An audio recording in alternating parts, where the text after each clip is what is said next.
You're listening to Personal Demon, a YA horror series set in a mysterious town in upstate New York, where horrors crawl out of the shadows and friendly faces wear fangs. In the upcoming episode, when Halle fails to set up a secret encounter with Ravi, she instead meets a bloodied stranger who plunges her night into unsettling chaos. so turn out the lights, put your headphones on, because you're about to enter Hogarth.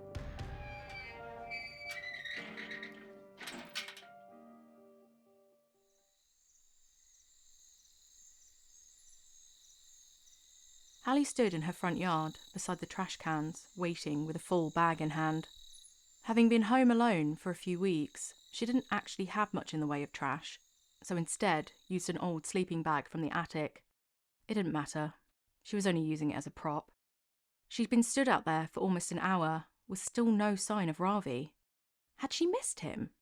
She couldn't have. He always took the trash out between 6 and 7 p.m. on a Wednesday, and she'd been there since 5:45. There was no way she'd missed him. It was the perfect excuse. Halle had it all planned out. She was dressed in her cutest pink sweats that made her look skinny. She'd even pinned her hair back in that way that Ravi liked. Although, she'd made sure to change into her glasses, so it didn't seem like she was trying too hard. Plus, her new contacts were irritating her eyes. Either way, it was a great plan. Halle pushed her wire-framed glasses up her nose, checking the time on her watch. 6:43. This was getting ridiculous. Halle stomped her foot, leaning sideways in an attempt to see the Safat's front porch. Suddenly, the light came on, illuminating their neat front yard, and Halle grabbed the lid of one of her cans, poised ready to go. The front door opened, but whoever had come out was taking a painfully long time about it. They were shuffling around inside the porch, putting on their shoes. Finally, a shadow appeared, and Halle got ready to jump into action, only for Ravi's sister Nina to walk down the stairs holding the family's trash. Crap! Halle ducked down, slamming her elbow into the cans, which clanged together. Halle held her elbow in pain, clamping a hand over her mouth to quiet herself. Nina stopped to observe the area around her with caution, and Halle remained still in hopes that she wouldn't be visible in the darkness. Halle? Is that you? Halle glanced up to find Nina smiling down at her over their shared fence. With her hiding place exposed, Halle got up and dusted off, trying to keep the look of mortification off her face. Hey, what's up? Halle felt flushed and hoped her cheeks weren't getting too red. A strange expression crossed Nina's face, a mixture of amusement and concern. What are you doing down there? Halle winced.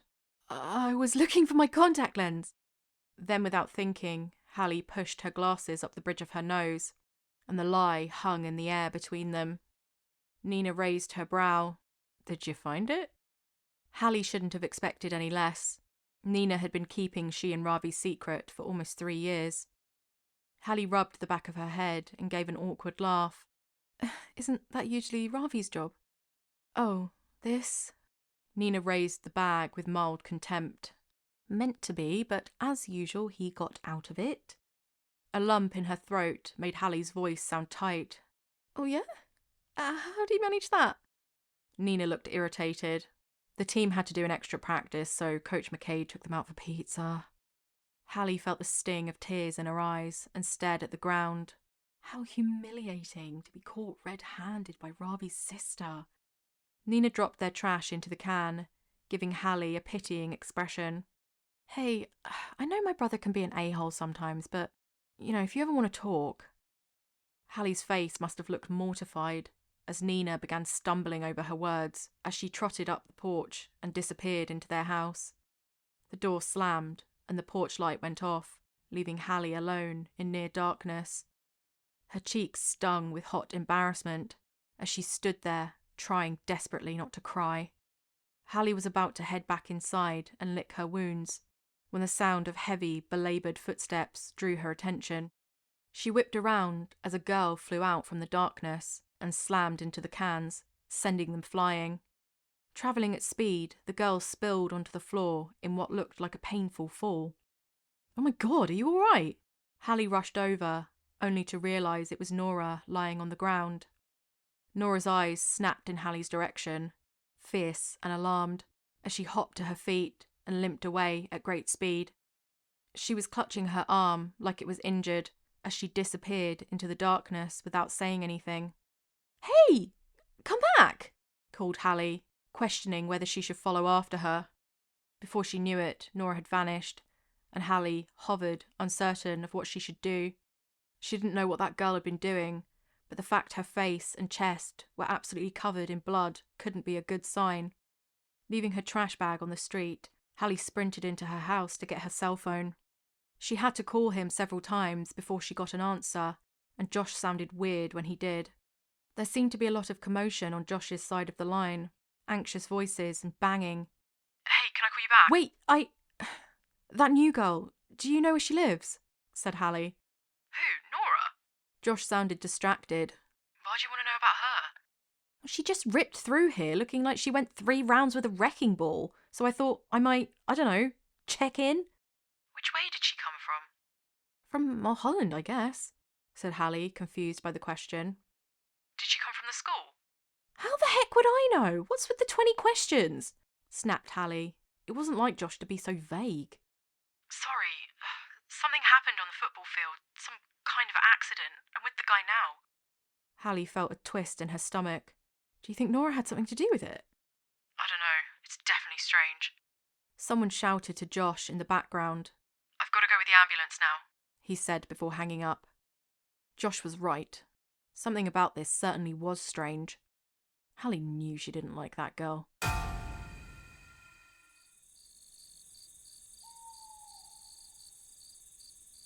Nora's arm and shoulder was searing when she finally found her way out of the woods. Despite drunkenly thrashing around in the dark, her feet somehow carried her all the way back to her neighbourhood. As she emerged from the safety of the trees, she realised it was more than that. There was something pulling her there like a homing beacon. She waited on the edge of the tree line for a long while, terrified to step out under the streetlights where someone else could see her. She looked beaten up enough that anyone seeing the carnage covering her face and body would probably assume it was hers, but that alone would draw questions she had no desire to answer. Nora didn't know what time it was. From the stillness of her neighbours' homes and lack of people on the street, it had to be reasonably late. She'd never experienced a longer night, one she feared would never end. Like she'd slipped into some purgatory as punishment, not like she didn't deserve it. Nora finally dared to emerge from the trees and was hit by a chilly wind that made her feel exposed and vulnerable as she limped through the dimly lit streets, every step sending sparks of pain through her shoulder and down her arm as she cradled it to her body. She was exhausted and would give anything to lay down and sleep. Hearing a car coming around a bend, Nora ducked behind a beamer, curling up until the headlights disappeared again. Beneath the car, a pair of bright yellow eyes locked onto Nora. She fell back in fright as a black cat emerged from the darkness and shot off into the night. There she lay, clutching her arm and trying to fight back tears. Nora had been so convinced leaving New York was her rock bottom. She'd been an idiot. She clenched her eyes shut. She hated to see those stars looking down at her, taunting her with their pure white brilliance. Sat on the cold asphalt, she wanted to die.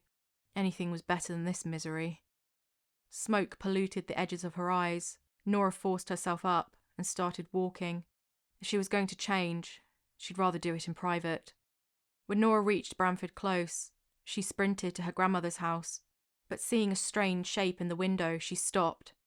A woman's face was staring down at her from the attic, and it took her a long moment to remember it was just a mannequin head. It was a much more effective break-in deterrent than she'd thought. Her grandmother's house looked so creepy compared to the others, especially with a broken streetlight flickering out front.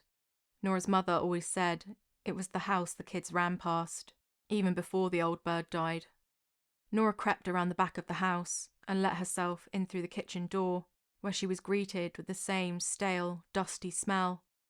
The house still had that voided silence to it, an empty shell, alone and lifeless. Nora could relate. Despite knowing there was no one home, she closed the door as silently as she could, as if afraid any wrong move would awaken something evil in the darkness. Not that there was much more evil than the thing standing in her filthy shoes.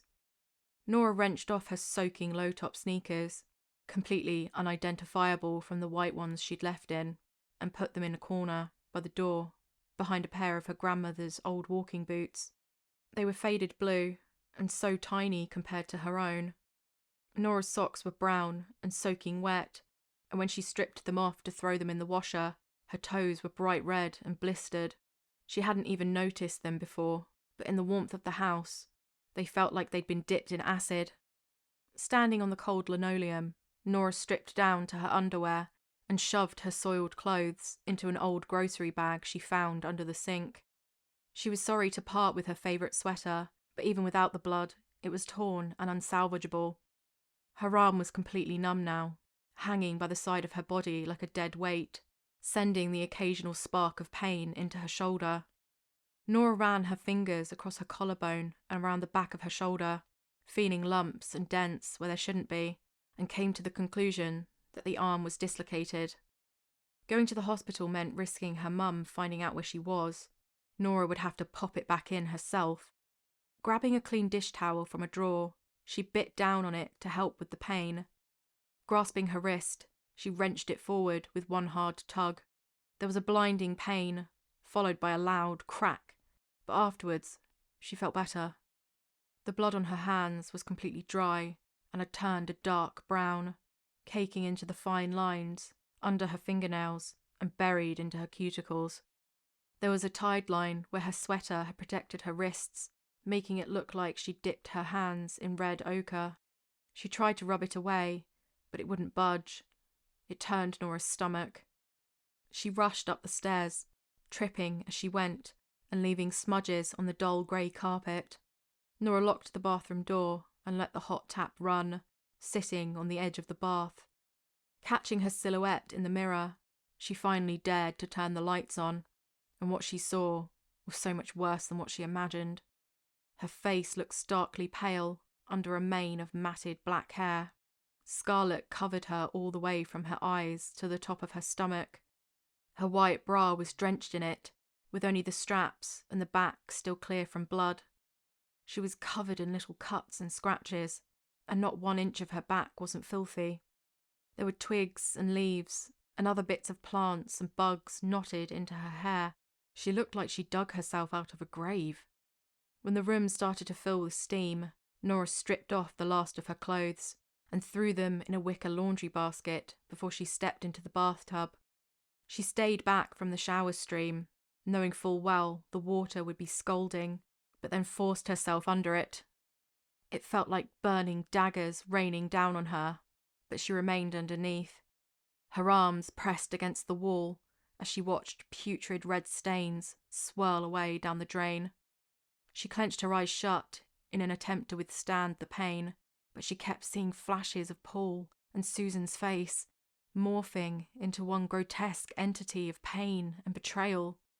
Trying to distract herself, Nora turned up the hot tap, grunting as scalding water poured over her body, causing her skin to erupt in angry red blisters. She didn't care. She deserved so much worse. Using a lavender soap she'd found in one of the cupboards, she scrubbed at her skin. Blisters burst as she rubbed at her flesh, causing her to scream in agony until she was sobbing, but she had to get clean. She could feel the smoke returning, becoming giddy as her entire body went numb, and she began hovering off the ground. Not wanting to lose control again, Nora slammed her fists into the tiles, smashing them and causing her knuckles to explode with red blood. Nora fell to her knees and remained there, weeping, as the scalding water poured over her. Thanks for listening. In the next episode of Personal Demon, when their plan goes awry, Glenn starts to realise that Brereton might be playing him, and Nora's night goes from bad to worse after accidentally revealing her fatal mistake to the wrong person. New episodes every week. Subscribe so you don't miss out on whatever strange horror will be landing in Hogarth next time. If you're enjoying the show, leave a review.